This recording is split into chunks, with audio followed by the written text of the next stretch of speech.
we as a team weren't too used to a design document. It's not that we don't want one, it's that we believed very strongly in just playing something and feeling if it, like if the design document said Aladdin jumps half his body height, that might be helpful, but does that feel good? And so we would go, nah, no, it doesn't feel right.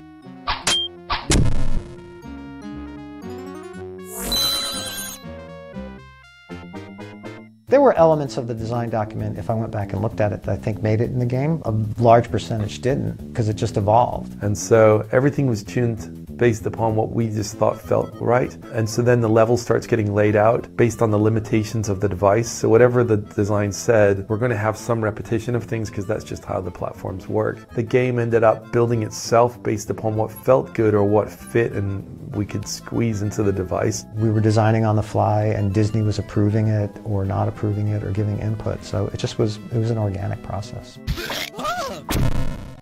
The biggest challenge to program a game like Aladdin is actually to get Aladdin, the character, to fit into the console when you have potentially thousands of frames. How could you ever do that? The way a video game console worked back then is you would draw a box around that character and that whole thing would get stored. So Aladdin was actually the worst case designed character ever because it's a person with a big long sword. And when you hold out the sword, it makes a box like this big because you got Aladdin and the sword doing this. And so it caused us really to think very hard, how could you possibly crunch all these big giant characters into the game?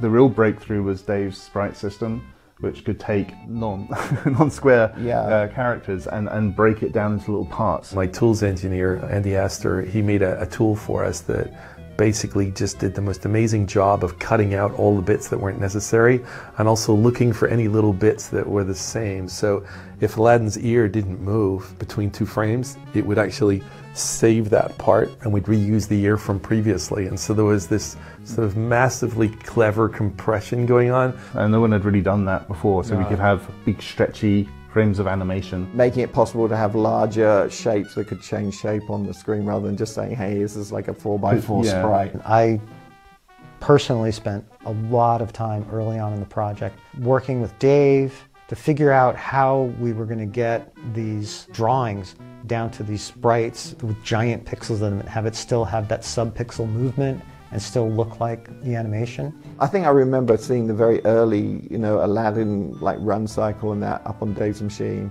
and it was just in black and white pencil still, and seeing, you could just see it was just so fluid. We'd never seen anything quite like this before. Eventually we got to the point where it worked.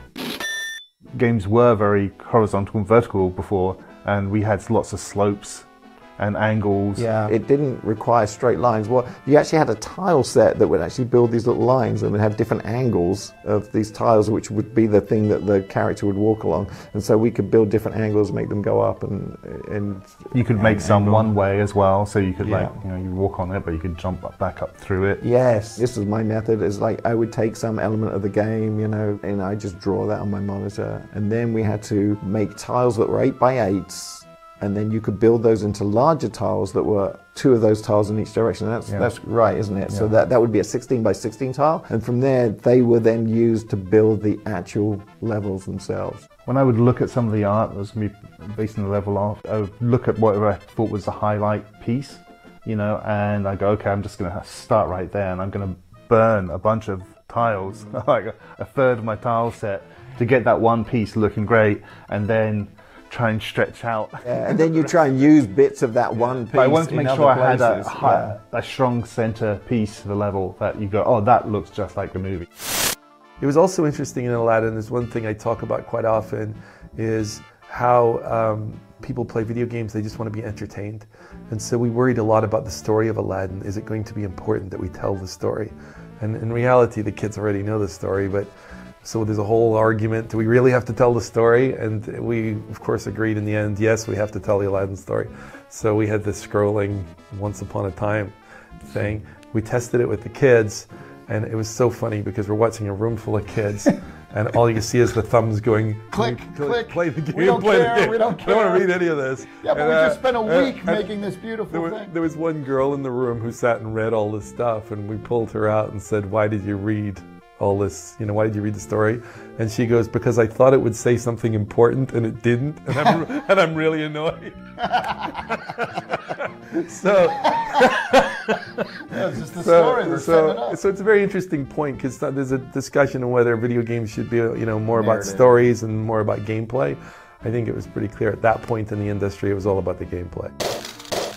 Sound is way more important than most teams are ever willing to admit. This is one thing that Dave really fought for. Audio actually took up the most space of these cartridges. And so if you wanted more memory on your cartridge, oh, well, that's $3 more per cartridge. And so they never gave music guys anything. But what Dave would do is he would say to me, look, Tommy, pretend you didn't have any restrictions. What could you get the Sega Genesis to sound like? So me and Dave, we used priority. We were doing things that no one had ever done before. And then Dave, again, to his credit, he would take that to the president of the company, Martin, and say, hey, look, guys, if you spent that extra $3 or $4, look what we could get this to sound like.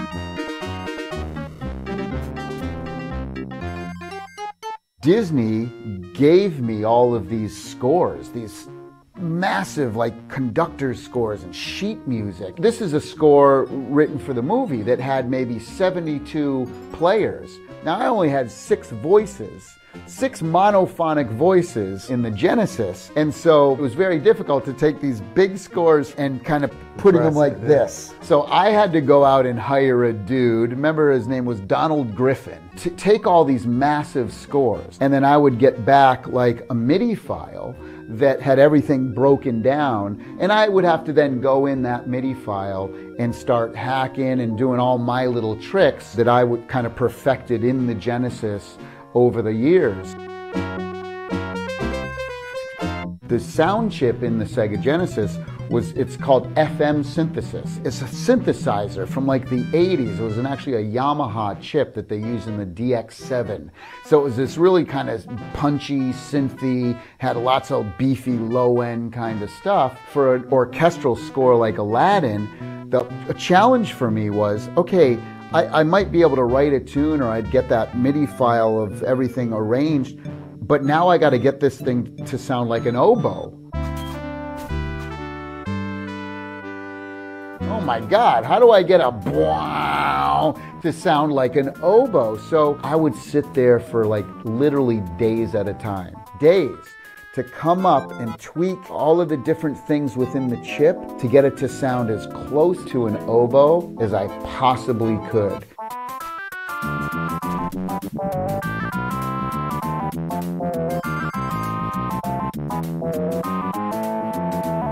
At the time, everything sounded very digital in the game industry. You would think of a note as being off or on. Yeah. And, it's on or off. He would go in there and hand edit each strike, say for on a drum, to be just a little different. Just a little off. Just a little different, just so it sounded softer and real. The easy thing to do would just be to quantize everything, so it was exactly on the beat, but it didn't have human feel. Yeah. And so the only way to get that human feel was to go in and literally tweak every single number and listen and tweak again. I definitely appreciated the work that was getting done, there's no question. Sometimes he would come in, it would blow me away. I'd be like, how are you doing this? Okay, that sounds like a real electric guitar. And he's like, it is.